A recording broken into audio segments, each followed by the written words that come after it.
बहुत media news को स्वागतम। ముందుగా హెడ్లైన్స్।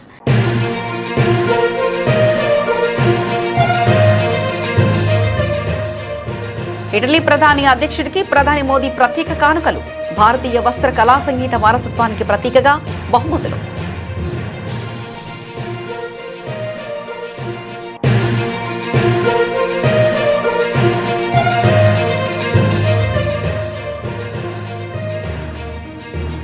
ఇరాన్ను ఇప్పటికే దెబ్బతీశామన్న ట్రంప్ ఈసారి ఇంకా గట్టిగా కొడతామని వెల్లడి।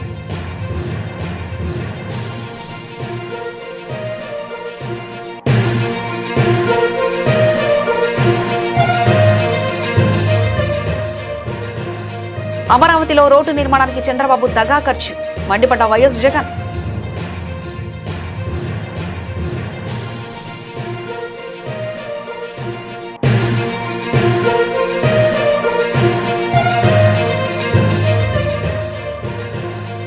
పాస్టర్ అభినయ్ దర్శన్ పై దాడి కేసు వివరాలు వెల్లడించిన ఎస్పీ।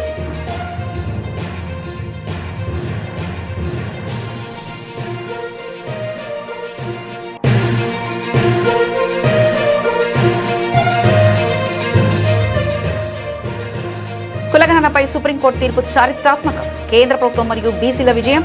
జాతీయ బీసీ సంక్షేమ సంఘం అధ్యక్షుడు ఆర్ కృష్ణయ్య।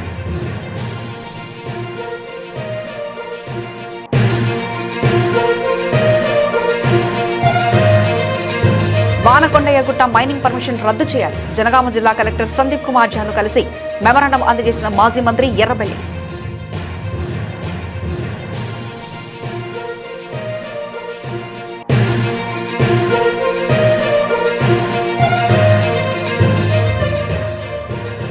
గండి మైసమ్మ చౌరస్తాలో టీఆర్ఎస్ జెండాను ఆవిష్కరించిన అధ్యక్షులు కల్వకుంట్ల కవిత। రాష్ట్ర వ్యాప్తంగా పార్టీ జెండాను ఆవిష్కరించే కార్యక్రమం।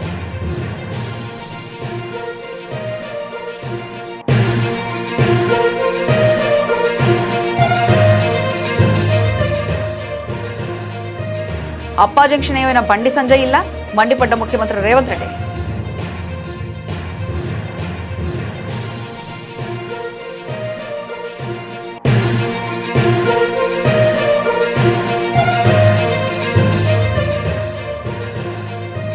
సీఎం చంద్రబాబు అధ్యక్షతన టీడీపీ పొలిట్ బ్యూరో సమావేశం। పొదుపుచర్యలో భాగంగా ఆన్లైన్లో పొలిట్ బ్యూరో భేటీ।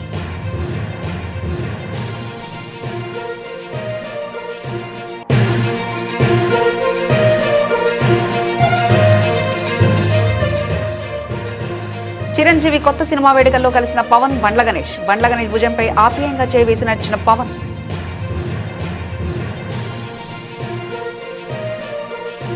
ప్రధాని నరేంద్ర మోదీ తన ఇటలీ పర్యటనలో భారతీయ సాంస్కృతిక వారసత్వాన్ని కళా నైపుణ్యాన్ని ప్రపంచానికి చాటి చెప్పారు। FAO సహకారంతో ప్రపంచ చిరుధాన్యాల శక్తిని కొత్త కోణంలో గుర్తించింది। భారతదేశంలో రైతులు దీని సాగు ద్వారా పోషకాహార సమస్యలను పరిష్కరించడమే కాకుండా పర్యావరణానికి కూడా గొప్ప సేవ చేస్తున్నారు। ఇటలీ ప్రధాని జార్జియా మెలోని అధ్యక్షుడు సెర్గియో మటారిలాకు ఆయన అందించిన ప్రత్యేక కానుకలు ఇరు దేశాల మధ్య సాంస్కృతిక బంధాన్ని ప్రతిబింబించాయి। ఈ పర్యటనలో భాగంగా భారత్ ఇటలీ తమ ద్వైపాక్షిక సంబంధాలను ప్రత్యేక వ్యూహాత్మక భాగస్వామ్యం స్థాయికి పెంచుకున్నాయని ప్రధాని మోదీ ఇటలీ ప్రధాని జార్జియా మెలోనికి అస్సాంకు చెందిన ప్రఖ్యాత ముగా సిల్క్ శాలువా, మణిపూర్కి చెందిన షిరలిల్లి సిల్క్ శాలువాను బహుమతిగా అందించారు। भारत का FAO के साथ सहयोग दशकों पुराना है। हमें गर्व है कि डॉक्टर स्वामीनाथन और डॉक्टर बिनोय रंजन सेन जैसे महान वैज्ञानिकों ने FAO से जुड़कर वर्ल्ड फूड सिक्योरिटी में महत्वपूर्ण योगदान दिया है। भारत का हमेशा से मानना रहा है कि साइंस, पॉलिसी और ह्यूमन वैल्यूज जब साथ आते हैं तब इतिहास बदलता है। संस्थापक सदस्य के रूप में भारत ने FAO के साथ मिलकर global food security, sustainable agriculture और हंगर फ्री वर्ल्ड के लक्ष्य को आगे बढ़ाने में सक्रिय भूमिका निभाई है। हमारी साझेदारी का सबसे अच्छा उदाहरण हमें इंटरनेशनल ईयर ऑफ मिलेट्स के दौरान देखने को मिला। एफएओ के सहयोग से दुनिया ने मिलेट्स की शक्ति को नए रूप में पहचाना। हम आगे भी कंधे से कंधा मिलाकर काम करते रहेंगे। और मैंने देखा है कि ज्यादातर मिलेट की जब मैं चर्चा करता हूं तब हर किसी का ध्यान इस बात पे जाता है न्यूट्रिशन पर, लेकिन मिलेट एक प्रकार से एनवायरमेंट फ्रेंडली क्रॉप है।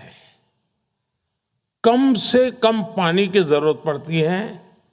అమెరికా అధ్యక్షుడు డొనాల్డ్ ట్రంప్ ఇరాన్కు మరోసారి తీవ్ర హెచ్చరికలు జారీ చేశారు. అణ్వాయుధాన్ని సంపాదించుకోవాలనే టెహ్రాన్ ప్రయత్నాలను ఎట్టి పరిస్థితుల్లోనూ అనుమతించబోమని ఆయన స్పష్టం చేశారు.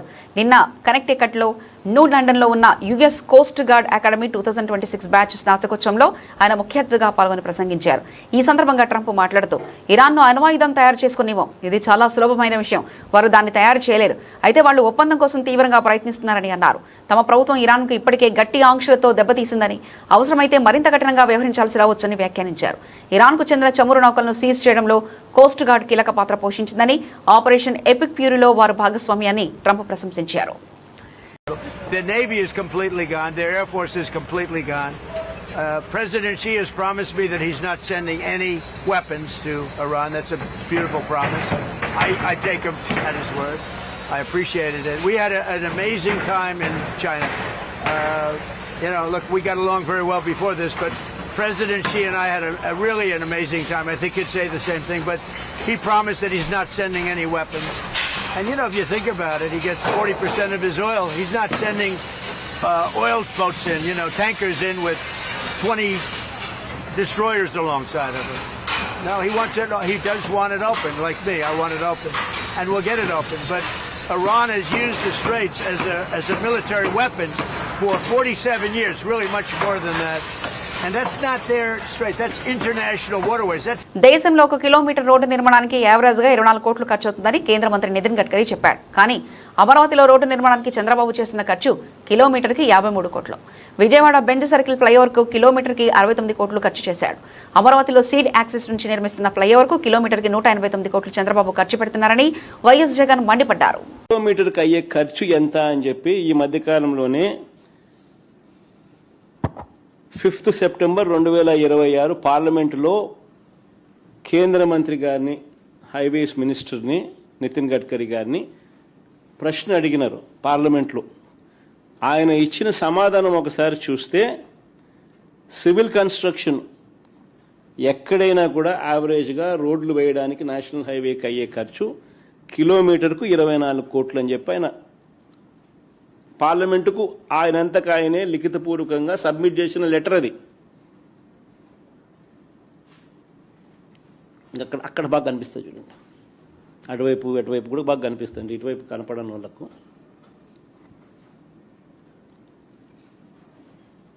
కానీ మన అమరావతిలో ఎంత తెలుసా కిలోమీటర్ ఖర్చు? 53 కోట్లు. 53 కోట్లు. ఇంకా విచిత్రం ఏమిటో తెలుసా? విజయవాడ బెంజ్ సర్కిల్ ఫ్లైఓవర్, మీకు అందరికీ కూడా, విజయవాడలో ఉన్న వాళ్ళకి అందరికీ కూడా పరిచయం ఉన్న అంశమే ఇది. బెంజ్ సర్కిల్ దగ్గర ఫ్లైఓవర్కు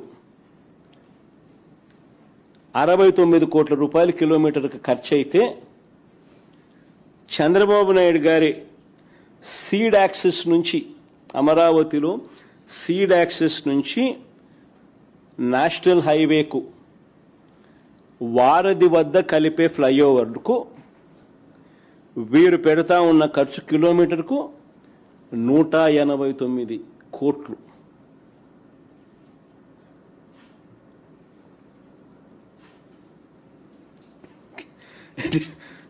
నిజంగా పాస్టర్ అభినయ్ దర్శన్ పై హత్యాయత్నం అవాస్తవమని దీనికి సంబంధించిన 8 మందిపై కేసులు నమోదు చేసినట్లు పోలీసులు తెలిపారు. ఇటీవల చింతపల్లి పరిసర ప్రాంతాల్లో తన కారుపై గుర్తు తెలియని దుండగులు దాడి చేశారని, తొటిలో తాను ప్రాణాపాయం నుంచి తప్పించుకున్నానని అభినయ్ దర్శన్ చెప్పిన విషయం తెలిసిందే. అయితే ఇదంతా నాటకమని పోలీసులు విచారణలో గుర్తించారు. ఈ కేసు వివరాలను అల్లూరి సీతారామరాజు జిల్లా ఎస్పీ అమిత్ బర్ధర్ మీడియాకు వివరించారు. కల్పిత దాడి ఘటనలో 8 మందిపై కేసు నమోదు చేసినట్లు చెప్పారు. ఇందులో A1 గా పాస్టర్ అభినయ్ దర్శన్ ఉన్నట్లు వెల్లడించారు.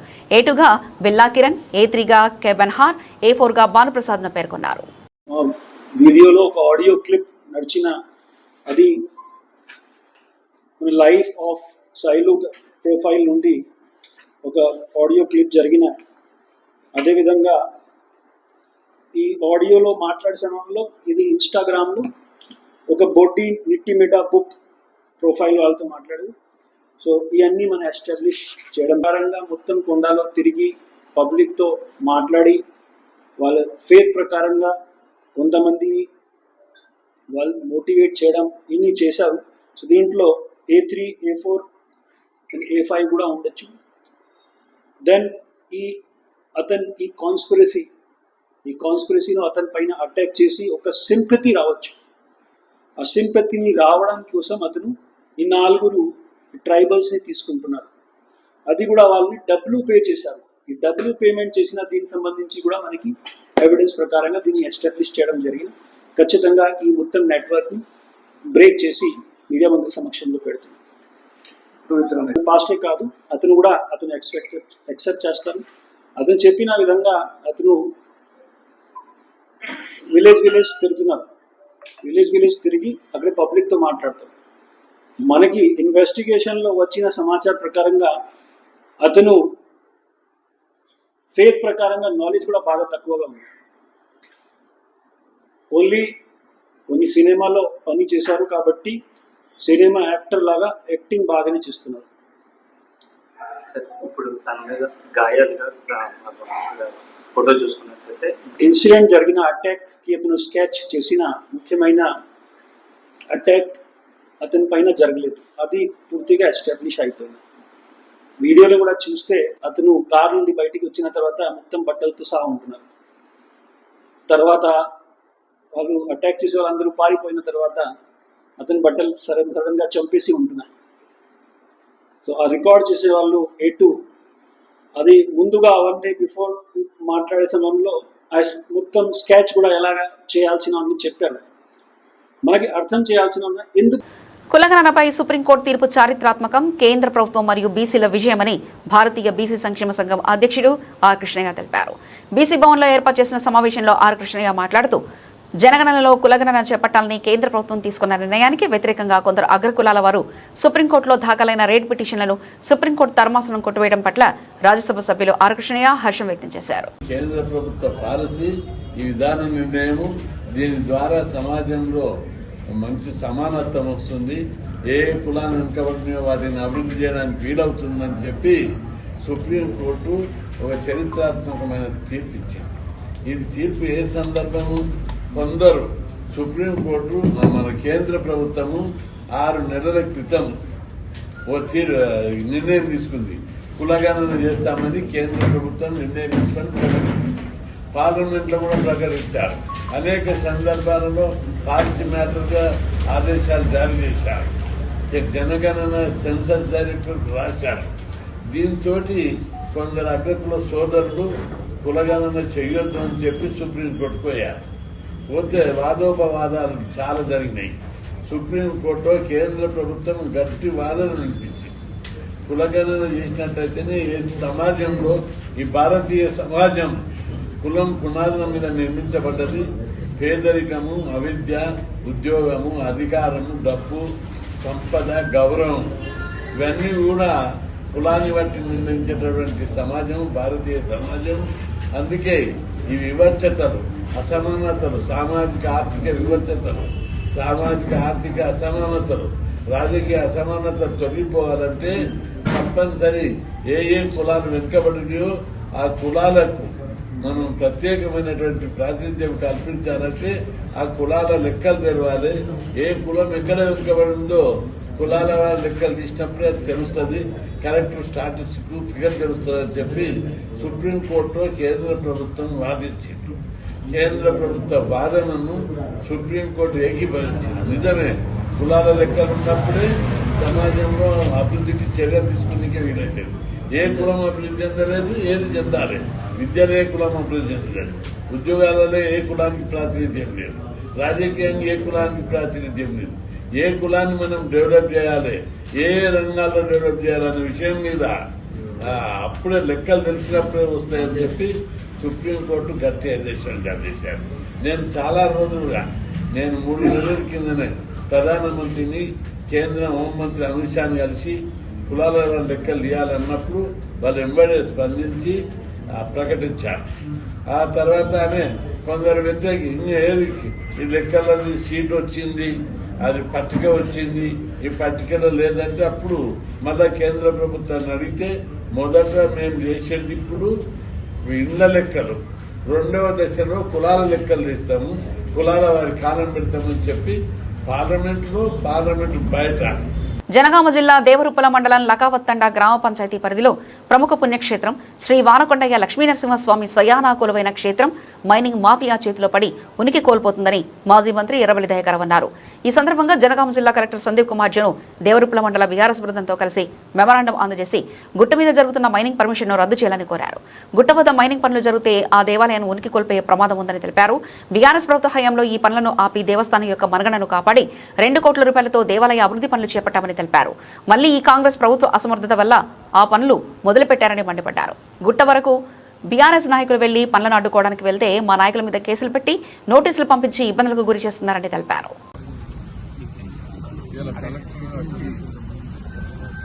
దేవరుప్పల మండల సర్పంచులు, ముఖ్య నాయకులు, 3 మండలాల నుంచి కూడా నాయకులు కూడా రావడం. కలెక్టర్ గారికి నిన్ననే టైం తీసుకున్నాం. మారకొండయ్య గుట్ట గతంలో పర్మిషన్ ఇచ్చింది వాస్తవమే, ఆన్లైన్లో ఇచ్చారు. దాదాపు 7 years కింద ఆన్లైన్లో ఇచ్చిన దాన్ని నేను ఆఫ్ చేయడం జరిగింది. అప్పుడు నేనే లెటర్ ప్యాడ్ మీద రాసి గ్రామ పంచాయతీ తీర్మానం లేదు,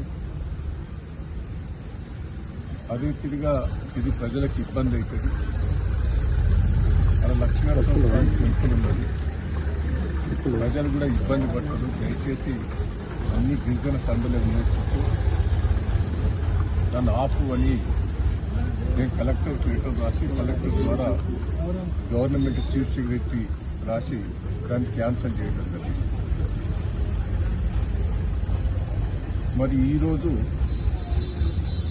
అది ఎట్లా వచ్చిందో మళ్ళా పర్మిషన్ వచ్చిందని తవ్వకాలు మొదలుపెట్టారు. సరే, నా మీద కూడా కోర్టు నోటీసులు ఇచ్చారు. కోర్టు పోయి స్టే తెచ్చినా కూడా నేను ఆపు స్టేని వ్యతిరేకించి కూడా నేను పనిచేయటం జరిగింది. కానీ ఈరోజు వాళ్ళు ఏ రూపంగా పర్మిషన్ ఇచ్చిందో ఏందో ఎవరికి అర్థమవుతలేదు. మా మీద, మా కార్యకర్తల మీద, ప్రజల మీద కూడా విపరీతమైన కేసులు పెట్టారు.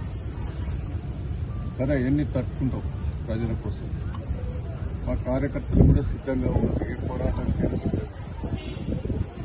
ఎట్టి పరిస్థితుల్లో తవ్వకాల ఆపాలనేది మా కోరిక. నెల రోజుల నుంచి పని స్పీడప్ చేశాం. మాకు చాలా బాధ ఏంటంటే గండిమైసమ్మ చౌరస్తాలో తెలంగాణ రక్షణ సేన పార్టీ జెండాను ఆవిష్కరించారు ఆ పార్టీ అధ్యక్షులు కల్వకుంట్ల కవిత. జెండాను ఆవిష్కరించిన అనంతరం కవిత మాట్లాడుతూ నిన్నటి నుంచి తెలంగాణ రక్షణ సేన ఆధ్వర్యంలో రాష్ట్ర వ్యాప్తంగా పార్టీ జెండాను ఆవిష్కరించే కార్యక్రమం జరుగుతుందన్నారు. మే 20 నుంచి జూన్ 20 వరకు ఈ కార్యక్రమం కొనసాగుతుందని తెలిపారు. జీహెచ్ఎంసీలో మొట్టమొదటిసారిగా కుత్బుల్లాపూర్ నియోజకవర్గంలో జెండా ఆవిష్కరణ చేశామని తెలిపారు. మా కార్యకర్తల ఉత్సాహం చూస్తుంటే మొదటి ఎమ్మెల్యే సీటు కుత్బుల్లాపూర్లోనే గెలిచేలా ఉన్నామని ఆశాభావాన్ని వ్యక్తం చేశారు. అందరికీ నమస్కారం. నిన్నటి నుంచి తెలంగాణ రక్షణ సేన జెండా పండుగ రాష్ట్ర వ్యాప్తంగా ప్రారంభమైంది. మే 20వ తారీఖు నుంచి జూన్ 20వ తారీఖు వరకు ఈ కార్యక్రమం కొనసాగుతూ ఉంది. ఇవాళ మరి జిహెచ్ఎంసీలో మొట్టమొదటిగా కుత్బుల్లాపూర్ నియోజకవర్గంలో మరి స్థానిక నాయకత్వం మనోజ గౌడ్ గారు, మారే గారు, రామరెడ్డి గారు, శాంత గారు, భవానీ గారు, ఇంకా అనేక మంది స్థానిక నాయకులు, వీరేందర్, సీతారాం, వీళ్ళందరి నాయకత్వంలో ఇక్కడ జెండా ఎగిరేయడం జరిగింది. చాలా సంతోషిస్తా ఉన్నాం. మొట్టమొదటి జెండా జిహెచ్ఎంసీలో కుత్బుల్లాపూర్ ఎగిరిందంటే రానున్న రోజుల్లో కూడా మొట్టమొదటి ఎమ్మెల్యే స్థానం మేము కుత్బుల్లాపూరే కైవసం చేసుకుంటామనే విశ్వాసం మాకు చాలా బలంగా కలుగుతా ఉంది. మరి మా జెండా గడ్డకు కూతవేటు దూరంలో తెలంగాణ అమరవీరుల స్తూపం ఉన్నది. ఆ అమరవీరుల స్తూపం కట్టి 20 ఏళ్ళైనా ఇనాగ్రేషన్ చేయలేనటువంటి పరిస్థితి ఉంది. తెలంగాణ వచ్చినప్పటి నుంచి ఈ సీట్లో తెలంగాణ పార్టీ వాళ్ళని గెలిపించినా కూడా మరి ఆ స్తూపం ఓపెన్ కాకుండా ఉన్నది. మేము ఇవాళ ప్రభుత్వానికి హెచ్చరిక చేస్తా ఉన్నాం. జూన్ 2వ తారీఖు లోపల అమరవీరుల స్తూపం మీరు ఇనాగ్రేషన్ చేయండి, లేదంటే తెలంగాణ రక్షణ సేన నుండి మేమే ఆ స్తూపానికి రంగులేసి జూన్ 2వ తారీఖు నాడు మేమే ఇనాగ్రేషన్ చేస్తామని తెలియజేస్తా ఉన్నాం. Thank you. జై తెలంగాణ. బండి భగీరథను పోలీసులు అరెస్ట్ చేశారు. సీఎం రేవంత్ రెడ్డి భగీరథను అరెస్ట్ చేశామని పోలీసులు చెప్పారు. పోలీసులు చెప్పిందే నమ్ముతా, అప్పగిస్తే ఇంటికి పోలీసులను పిలిచి అప్పగించాల్సింది ఉంటే అప్పా జంక్షన్ వద్ద భగీరథను పోలీసులు అరెస్ట్ చేశారు.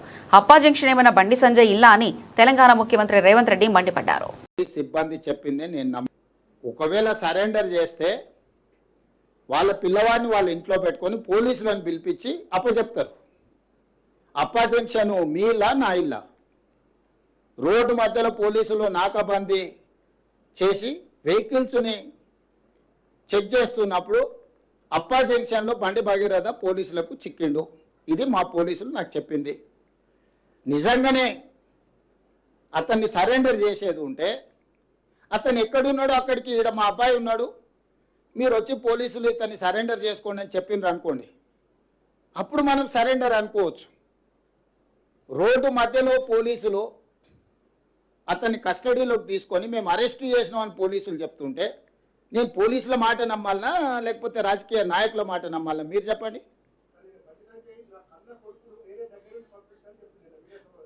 నేను అనేది ఏంటంటే అతను దగ్గరుండే పంపించి ఉండొచ్చు, నేను దగ్గర ఉన్నాడా లేడా అనేది నేను గవా కాదు. అతను ఏం చెప్తే అదే నిజం. ఏంటంటే వాళ్ళిద్దరు ఒక దగ్గర ఉన్నారా లేదా, 5 రోజులు అబ్స్కాండ్ అయినప్పుడు తండ్రి కొడుకులు ఒకే ఇంట్లో ఉన్నారా లేరా, ఇది కాదు కదా. మేము చాలా సిస్టమేటిక్గా విశ్లేషించుకొని కంప్లైంట్ వచ్చిన వెంబడే ఎఫ్ఐఆర్ చేసి ఒక పద్ధతి ప్రకారం ఈరోజు ప్రభుత్వం చర్యలు తీసుకున్నది. మా చర్యల్ని ప్రజలు కానీ కోర్టు కానీ ఎవరు తప్పుపట్టలే. కేటీఆర్ జడ్జిగా, ఆర్ఎస్ ప్రవీణ్ కుమార్ ఐఓగా ఈయన విచారణ చేసిండు, ఆయన శిక్ష విధించేసిండు. అసలు ఏం సిగ్గు కూడా పడారంటే అసలు ఇంత సిగ్గు తప్పిపోయిన వీళ్ళనంటే నాకు అర్థమే అవుతలేదు. ఇప్పుడు ప్రభుత్వానికి పోలీసులకు చట్టాలు ఉన్నాయి. ఫోక్సో కేసుల ఫిర్యాదు రాగానే ఎఫ్ఐఆర్ చేయాలా? 0 మీద ఎఫ్ఐఆర్ చేసినాం. ఎఫ్ఐఆర్ చేసిన తర్వాత పేరెంట్స్ స్టేట్మెంట్ చేసినాం. 24 అవర్స్లో అమ్మాయి స్టేట్మెంట్ రికార్డ్ చేయాలి. ఆ ప్రకారం చేసుకుంటే అమ్మాయి దగ్గర కోర్టు దగ్గరికి తీసుకెళ్లి 164 స్టేట్మెంట్ చేయాలి. ఇది సెన్సిటివ్ కేసు. ఫోక్సో కేసులో ఎవరి వివరాలు చెప్పడానికి లేదు. వాళ్ళలాగా రోడ్డు మీద వాడు మాట్లాడితే ఆ కుటుంబాల వేదన, ఆ అమ్మాయి కుటుంబానికి ఎంత ఆవేదన ఉంటుంది. వీళ్ళు అడ్డగోలుగా ఇచ్చేసి ఆ అమ్మాయి ఫోటోలు పెట్టి, ఆ అమ్మాయి తల్లిదండ్రుల ఫోటోలు పెట్టి, అసలు కేటీఆర్ అన్నాడు. సీఎం చంద్రబాబు అధ్యక్షతన టీడీపీ పోలిట్ బ్యూరో సమావేశమయ్యారు. పొదుపు చర్యలో భాగంగా ఆన్లైన్లో పోలిట్ బ్యూరో భేటీ అయింది. 2 ఏళ్ల పాలన విజయాలు ప్రజల్లోకి తీసుకెళ్లేలా కార్యాచరణపై చర్చ జరిగింది. ఎమ్మెల్యేలు, ఎమ్మెల్సీలు, ఎంపీలు క్షేత్రస్థాయిలో ఇంటింటికి వెళ్లాలని చంద్రబాబు ఆదేశించారు. ప్రభుత్వ పాలనపై ప్రజలకు అవగాహన కల్పించే కార్యక్రమంపై చర్చ జరిపారు. హైబ్రిడ్ విధానంలో మహానాడు నిర్వహణపై పోలిట్ బ్యూరో చర్చ, పశ్చిమాసియా యుద్ధం వల్ల తలెత్తుతున్న ఆర్థిక ఇబ్బందుల అంశంపై చర్చలు జరిగాయి. తెలుగు చిత్ర పరిశ్రమలో పవర్ స్టార్ పవన్ కళ్యాణ్, నటుడు నిర్మాత బండ్ల గణేష్ మధ్య ఉన్న సాన్నిహిత్యం చాలా ప్రత్యేకమైంది. వీరిద్దరి మధ్య ఉన్న బంధం కేవలం ఒక హీరో, నిర్మాత లేదా తోటి నటుల పరిధికి అతీతమైంది. బండ్ల గణేష్కు పవన్ కళ్యాణ్ అంటే కేవలం అభిమానం మాత్రమే కాదు, ఒక రకమైన భక్తి. పవన్ కళ్యాణ్ ఆయన దేవుడుగా, తన జీవితాన్ని మార్చిన గురువుగా భావిస్తారు. సినిమా వేదికలపై బండ్ల గణేష్ ఇచ్చే స్పీచ్లు టాలీవుడ్లో ఫేమస్. పవన్ కళ్యాణ్ గురించి ఆయన మాట్లాడే ఈశ్వర, పరమేశ్వర, పవన్ కళ్యాణేశ్వర వంటి డైలాగులు, ఆయన చూపించే ఎమోషన్ ఇండస్ట్రీలో ఒక ట్రెండ్ సెట్టర్. ఒక సాధారణ నటుడిగా ఉన్న తనను నమ్మి గబ్బర్ సింగ్ లాంటి భారీ ప్రాజెక్టును అప్పగించి తనను స్టార్ ప్రొడ్యూసర్గా నిలబెట్టింది పవన్ కళ్యాణ్ అని బండ్ల గణేష్ ఎన్నో సందర్భాల్లో కృతజ్ఞతతో చెప్పారు. మధ్యలో కొన్ని వ్యక్తిగత లేదా రాజకీయ కారణాల వల్ల వీరిద్దరి మధ్య స్వల్ప దూరం పెరిగినట్లు వార్తలు వచ్చినా మెగా ఈవెంట్లలో వీరిద్దరు పక్కపక్కనే కూర్చొని ఆత్మీయంగా మాట్లాడుకుంటూ తమ బంధం ఇప్పటికీ బలంగా ఉందని నిరూపిస్తూ ఉంటారు. తాజాగా బాబీ దర్శకత్వంలో చిరంజీవి కొత్త చిత్రం ఇవాళ ప్రారంభం కాగా ఈ సినిమాకు పవన్ క్లాప్ కొట్టారు. ఈ వేడుకల్లో పవన్ బండ్ల గణేష్తో ఎంతో ఆప్యాయంగా మాట్లాడడం చూడొచ్చు. బండ్ల గణేష్ భుజం చుట్టూ పవన్ చేవేసి నడుస్తున్న వీడియోలు సామాజిక మాధ్యమాల్లో వైరల్ అవుతున్నాయి. భారత కరెన్సీ రూపాయి రోజురోజుకు క్షీణిస్తుంది. రూపాయితో డాలర్ మారకం విలువ 96ను దాటి పడిపోయింది. దీంతో reserve bank of India RBI రంగంలోకి దిగింది. ఆర్బీఐ కీలక నిర్ణయం తీసుకుంది. బ్యాంకింగ్ వ్యవస్థలోకి నగదు లభ్యతను పెంచడానికి $5 మిలియన్ విలువైన డాలర్ రూపాయి బై సెల్ స్వాప్ వేలాన్ని చేపట్టనుంది. మే 26వ తేదీన వేలం ప్రక్రియ చేపట్టనున్నట్లు వెల్లడించింది. పశ్చిమాసియాలో నెలకొన్న ఉద్రిక్తతలు, అంతర్జాతీయ పరిణామాల నేపథ్యంలో రూపాయి విలువ పతనమవుతుంది. దీంతో బై సెల్ స్వాప్ వేలం నిర్ణయం తీసుకుంది. పరిస్థితులకు అనుగుణంగా 3 ఏళ్ల కాల పరిమితితో రూపాయి డాలర్ బై సేల్ స్వాప్ వేలాన్ని నిర్వహించాలని నిర్ణయించినట్లు ఆర్బీఐ తెలిపింది. మార్కెట్లో నగదు లభ్యతను పెంచడానికి ఆర్బీఐ బై సేల్ స్వాప్ విధానాన్ని అనుసరిస్తుంటుంది. వాణిజ్య బ్యాంకులు తమ వద్ద ఉన్న డాలర్లను ఆర్బీఐకి విక్రయించింది. దానికి సమానమైన రూపాయలను పొందడమే ఈ విధానం. 3 ఏళ్ల గడువు ముగిసిన తర్వాత అంతే మొత్తంలో డాలర్లను ముందే నిర్ణయించిన ప్రీమియం ధరతో తిరిగి కొనుగోలు చేయడానికి బ్యాంకులు ఒప్పందం చేసుకుంటాయి. ఈ విధానం ద్వారా బ్యాంకులకు నిధుల లభ్యత పెరుగుతుంది. మరోవైపు ఆర్బీఐ వద్ద విదేశీ మారక నిల్వలు పెరుగుతాయి. అప్పుడు రూపాయి పతనం తగ్గిపోతుంది. Mumbai Indians MI captain Hardik పాండ్యాకు ఐపీఎల్ యాజమాన్యం జరిమానా విధించింది.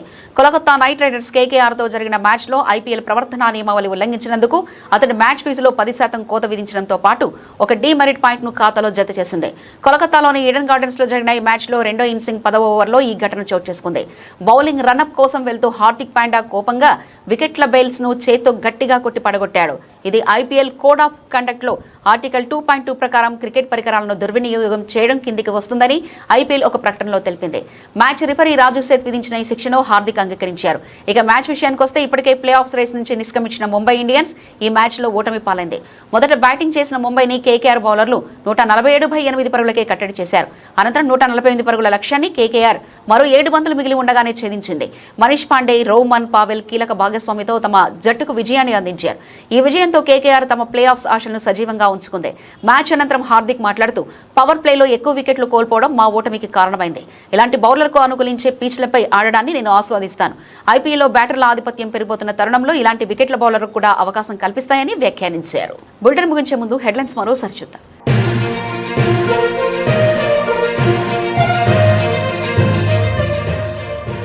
ఇటలీ ప్రధాని అధ్యక్షుడికి ప్రధాని మోదీ ప్రత్యేక కానుకలు.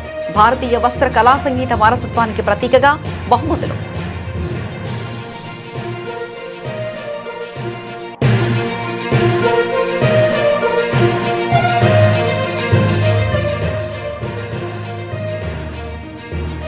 ఇరాన్ను ఇప్పటికే దెబ్బతీశామన్న ట్రంప్ ఈసారి ఇంకా గట్టిగా కొడతామని వెల్లడి.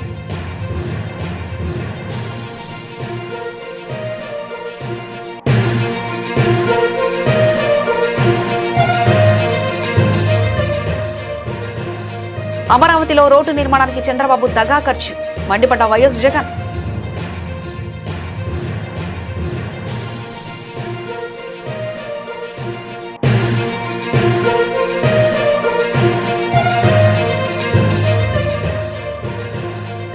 పాస్టర్ అభినయ్ దర్శన్ పై దాడి కేసు వివరాలు వెల్లడించిన ఎస్పీ.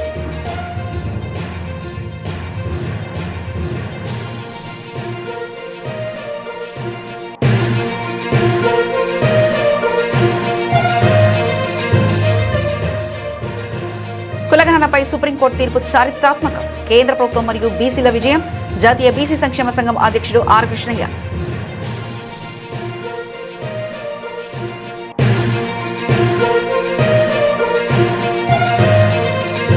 వానకొండయ్యగుట్ట మైనింగ్ పర్మిషన్ రద్దు చేయాలి. జనగామ జిల్లా కలెక్టర్ సందీప్ కుమార్ ఝాను కలిసి మెమరాండం అందజేసిన మాజీ మంత్రి ఎర్రబెల్లి.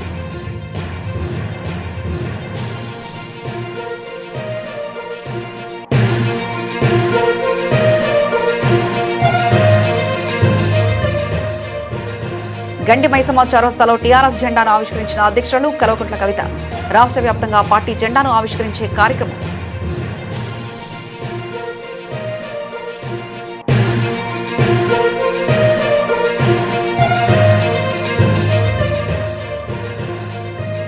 అప్పా జంక్షన్ ఏమైనా బండి సంజయ్ ఇల్లా?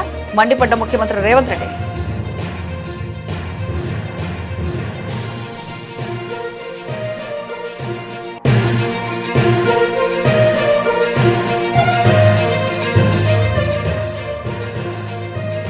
సీఎం చంద్రబాబు అధ్యక్షతన టీడీపీ పోలిట్ బ్యూరో సమావేశం. పొదుపు చర్యలో భాగంగా ఆన్లైన్లో పోలిట్ బ్యూరో భేటీ.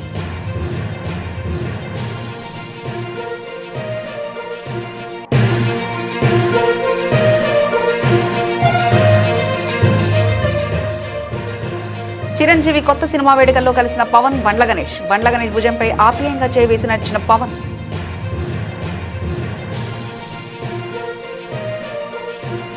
ఇవి ఇప్పటివరకున్న అప్డేట్స్. మరో బులెటిన్లో మళ్ళీ కలుసుకుందాం. అంతవరకు సెలవు. నమస్కారం.